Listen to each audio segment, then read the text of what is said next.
If you're armed and at the Glenmont Metro, please shoot me. Make it a headshot. Shoot me in the temple, aiming slightly downwards. I need the bullet to travel the shortest possible distance through my brain before it hits my hippocampus. If I'm lucky, the sensation of the gunshot ripping through my skull will only last a few decades. As awful as this sounds, you'll be doing me an enormous favor. Death by a headshot as soon as possible is vastly better than the alternative. My ordeal started over 10,000 years ago at 10:15 this morning. I earn extra money by participating in drug trials. I'm a so-called healthy subject who takes experimental drugs to help assess side effects. Once it was a kidney drug, a few times it's been something for blood pressure or cholesterol. This morning they told me the drug I took was a psychoactive substance intended to accelerate brain function. None of the drugs I had tested so far have ever done anything for me in the recreational sense. In other words, none of the drugs I've tested have given me a killer buzz or mellowed me out or anything. Maybe I've always ended up the placebo group, but nothing I've tested had affected me at all. Today's drug was different. The shit worked. They gave me a pill at 10:15 and told me to hang out in the waiting room until they called me back for some tests. Only about 30 minutes, the research assistant told me. I flopped onto the waiting room couch and read a few articles from a copy of Psychology Today that was sitting on the coffee table. They hadn't called me back when I finished the Psychology Today, so I picked up a US News and read it cover to cover. Then I read an old Scientific American. What was taking them so damn long? I sluggishly turned my head to look at the wall clock. It was only 10:23 a.m. I had read all 3 magazines in 8 minutes. I remember thinking this was going to be a long day. I was right. The waiting room had a little bookshelf with some used hardcovers on it. When I stood up to walk to the bookshelf, it felt like my legs barely worked. It's not that they were weak, they were just slow. It took a full minute just to stand up off the couch and another minute to take 2 steps to the bookcase. I scanned the old books on the shelf and picked out a copy of Moby Dick. My arms had the same problems as my legs. Just reaching one foot in front of me to grab the book took a long time. I actually got bored just waiting for my hand to reach the spine of the book. I slogged back to the couch and collapsed onto it in a slow-motion fall that reminded me of the low-gravity hops of astronauts on the moon. I opened Moby Dick slowly and began reading. I started with Call Me Ishmael and got as far as Ahab throwing his pipe into the sea, which was all the way to friggin' chapter 30 before they called me back. How are you feeling? The research assistant asked me. I feel slow, I said. Actually, it's the other way around. Everything seems slow because you're so fast. But my legs, my arms, they're moving in slow motion. Your body seems like it's moving slowly because your brain is fast. Your brain is running 10 or 20 times faster than normal. You are thinking and perceiving reality at an accelerated pace. But your body is still constrained by the laws of biomechanics. Frankly, you're moving much faster than a normal person. She pantomimed a jogging motion. But your brain is running so much faster right now that even your fast walk seems very slow to you. I thought about my slow-motion flop onto the waiting room couch. Even if my muscles had slowed down, my body would still react to gravity the same way. But in the waiting room, I even fell in slow motion. Slow muscles couldn't explain why gravity seemed weaker. My brain was going at warp 10. That's how I managed to read 3 magazines and the first 30 chapters of Moby Dick in 15 minutes. They ran a series of tests on me. The physical tests were fun. They made me juggle 3 balls, then 4, then 6. I had no problem keeping 6 balls in the air because they seemed to be moving so slowly. It was boring, frankly, waiting for each ball to move through its arc so I could catch it with my slow-motion hands and toss it back into the air. They threw Cheerios in the air and I caught them with chopsticks. They dropped a handful of coins and I counted the total value before they hit the ground. The cognitive tests were less fun but very illuminating. Finish a 50-word word search 3 seconds. Solve an intricate maze drawn onto a poster-sized paper to seconds.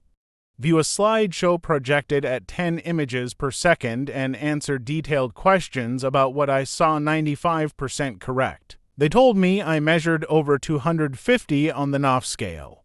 Apparently, that's deep into the superhuman range of thinking speeds. Then they sent me home. It'll wear off in a few hours, they said, which will seem like days to you.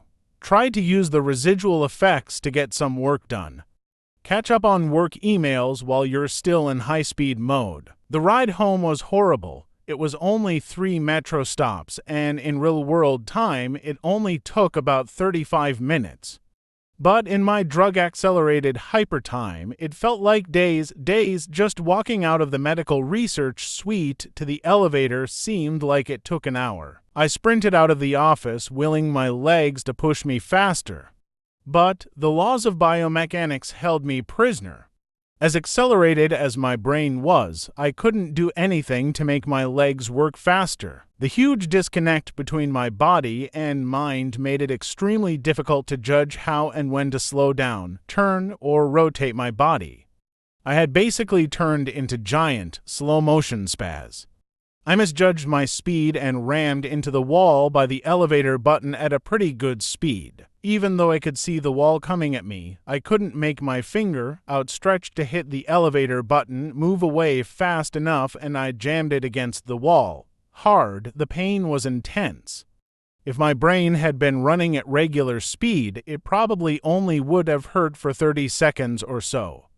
But in my accelerated state, the intense pain seemed to last for half an hour, 45 minutes maybe. The elevator ride was horrible. It felt like I spent 4 or 5 hours just descending 7 floors with nothing to look at but the interior of the elevator car. I sprinted to the metro station. I have to admit, this part was almost fun.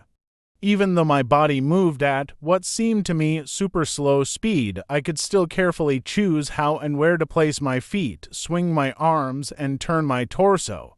It only took a block or two to getting used to having a brain that ran 12 times faster than my body. Then I basically sprint danced the rest of the way, twisting and juking between people on the sidewalk and dodging moving cars with inches a minutes of clearance. I spent an hour in my time frame descending into the subway and running to the platform.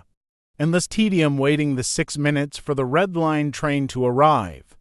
Although there was more to look at on the metro platform than inside the elevator, it was still intensely boring. I should have stolen that copy of Moby Dick. The Red Line train roared into the station in slow motion. The normally high-pitched squeal of its brakes was frequency shifted by my high-speed mind to a long, low tone, like a monotone to a solo. It wasn't just the squealing subway train that was 3 octaves lower than normal. All sound was slowed to the point of near inaudibility. Voices were gone, shifted below the threshold frequency of my hearing. I did manage to hear a screaming baby on my subway car. Her shrieks slowed to sound like whale songs. Sharp sounds like a car horns and trucks bouncing over potholes were low, muddied roars like distant thunder. Back at the research offices, I could still hear and communicate with the research staff. But now verbal communication with anyone would be impossible. The effects of the drug were still intensifying. I spent what seemed like days on that fucking Red Line train. Days listening to the whale song of the screaming baby and the tuba solo of the brakes. Where ordinary voices were frequency shifted out of my audio range, smells didn't seem to be affected. I never became nose blind to the body odor, the stench of the train's brakes, and melang of farts and other smells wafting through the metro car. I finally got back to my apartment. Sprinting through my open door and into the front hall at full speed was like a slow, relaxing drift down a lazy river. I was relieved to be home. At least I had stuff I could do there. I picked up the book I was reading, 100 Years of Solitude, and finished it. Despite turning the pages so quickly that I tore many of them, it seemed like most of the time I spent finishing the book was spent on page turning and not actually reading. 3 minutes had passed since I got home. I tried surfing the internet. My God, it takes a long time for computers to boot these days, but it was too frustratingly slow. Hours seemingly to load each new page and a fraction of a second to read it. 100 articles in my news feed read and just 3 more minutes done. I dipped into my pile of yet-to-be-read books and finished 2 more. 4 more minutes had passed. I decided to try to sleep off the remaining effects of the drug.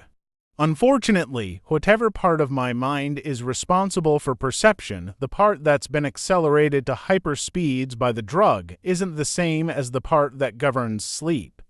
Despite being awake for what I perceived as days, my physical brain still thought it was 1:25 p.m. It was not ready for sleep. Nevertheless, I tried to sleep. I walked to my bedroom, a slow 45-minute drift through my apartment, and flung myself into bed, lazily falling like a feather onto the mattress. I closed my eyes and lay there for hours and hours, 10 minutes of reality time before giving up. Sleep would not come. I was facing what was going to feel like days or maybe even weeks of being trapped in a slow-motion prison. So I took an Ambien. The sensation of the pill and the splash of water I used to swallow it sliding my throat was sickening. A lump that blocked my breathing, moving like a slug down my esophagus. I read a book. 10 minutes had passed. I read another. 18 minutes since I took the Ambien. I threw the book across the room in disgust at my situation. The book slowly pirouetted and spun through the air like a leaf blowing in a breeze. It hit the wall with a long, faint rumble, the only sound I had had for what seemed like hours, then drifted to the floor like a flip-flop sinking in a swimming pool. The force of gravity hadn't changed since I took the pill. The laws of physics were the same. It was just my perception of time that had gone wackadoo. This meant I could use the speed things seemed to fall as a way of judging the effects of the drug. Based on how long it took the book to drift to the floor, I estimated the effects of the drug were still intensifying. I read a magazine. I turned on the television. I clearly saw each frame of video like I was watching a slideshow. Frustrated, I turned the television off. I read some more, the first 2 books of Churchill's A History of the English-Speaking Peoples. Not exactly a light read. Frankly, I hated it. But given the hours of tedium it would take to go get another book off my bookshelf, just sitting on the couch and reading Churchill was better, or at least less worse. It had now been 35 minutes since I took the Ambien. I lay down on the couch and closed my eyes. Time passed. I inhaled. Hours-long process. Time passed. I exhaled for more hours. Sleep would not come. I needed a new plan. I decided to go back to the offices where they gave me the drug. Maybe they would have something that could counteract its effects, or at least something to knock me out until it wore off. I exited my apartment as fast as possible, taking hours in my time frame to do so. I didn't even bother locking the door. It would have taken too long. Down the stairs it's faster than the elevator if you run, through the lobby, out the front door, and onto the street. These few things felt like a long day at the office. Sprinting down the street, dancing and weaving between pedestrians with, what must have looked to them, superhuman dexterity. Down the first flight of stairs at the metro, across the landing, another hour. Then onto the second flight of stairs. That's when the Ambien hit me. The Ambien didn't make me sleepy. Not at all. Instead, it must have had a severe cross-reaction with the experimental drug I took this morning. I was bounding down the second flight of stairs, moving in slow motion, but still making perceptible progress. Then, wham, everything stopped. The dull roar of the street and metro noise ceased, replaced by the most perfect silence I've ever experienced. My downwards motion seemed to completely freeze. Before the Ambien kicked in, my perception of time was maybe a few hundred times slower than real time. After the Ambien took effect, time moved thousands of times slower. Every second seemed like days to me. Even just moving my eyes to focus on a new point was like an impossibly slow scroll across my visual field. Over the course of the afternoon, I learned how to walk, run, and jump when my mind ran hundreds of times faster than my body. But with another 4 or 5 orders of magnitude of slowdown caused by the ambine, body control was almost impossible. I fell on the stairs. Even though I was all but frozen in mid-step, controlling my muscles was impossible. I commanded my foot forwards for hours, then backwards for hours more when it seemed like I would miss the next step. I was attempting to adjust the angle of my ankle, then readjusting when it felt wrong. Despite these efforts, I rolled my ankle on the next step. The pain wasn't at all mitigated by the slowness, hours of increasing strain on my bent ankle. The nerve signals that send pain into the brain must work differently than the nerves in my ear. Sonic energy was spread out over time, diluted until it was imperceptible. Pain flowed into my brain and diluted by the change in my perception of time. Hours and hours of increasing weight on my turned ankle turned into hours of increasing pain upon increasing pain. I pitched forwards, my high-speed mind completely unable to control my low-speed body. I drifted downwards for days, managing to rotate my torso enough to keep my head from impacting the ground first.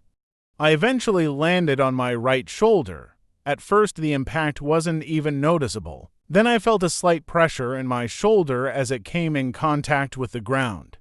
The pressure grew, bringing increasing pain for hour upon hour.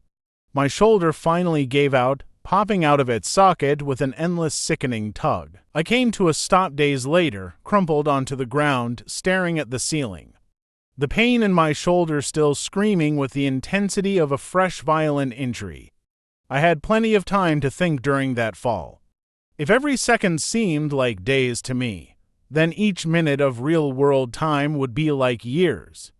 Even if the drug cleared out of my system in the next 2 or 3 hours, this nightmare would seem to last centuries. By the time I hit the ground, I had a plan. I would somehow get to the platform and throw myself in front of a train. I twisted onto my hands and knees, days of my dislocated shoulder crying for relief. I misjudged my rotation and rolled onto my back. I tried again, collapsing onto my face as I tried to figure out how to control a body that moved slower than grass grew. Weeks of effort were finally rewarded with success. I stabilized on my hands and knees. If just getting on all fours was this difficult, I figured that walking or running was completely out of the question. So I crawled. I crawled through the metro tunnel. The dumb looks on the faces in the crowd lingered on me for weeks. I crawled under the turnstile and onto the escalator. The escalator spilled the rush hour crowd onto the platform at the same speed a glacier spills ice into the sea. I looked out over the crowded platform during my interminable downward ride. The train status sign said the next train wouldn't arrive for 20 minutes. 20 minutes was like a year to me. I'd have to spend a year on the metro platform. I crawled off the escalator, enduring days of stupid expressions on the commuters' faces. I crawled a few feet to a concrete bench and curled up next to it, trying to find a position to lessen the pain in my shoulder. Then my problem with time got worse, impossibly worse. The massive slowdown on the stairs was just the beginning of the interaction between the experimental drug and the ambine. It fully hit me while I was curled up by the bench. I blinked, years of darkness followed.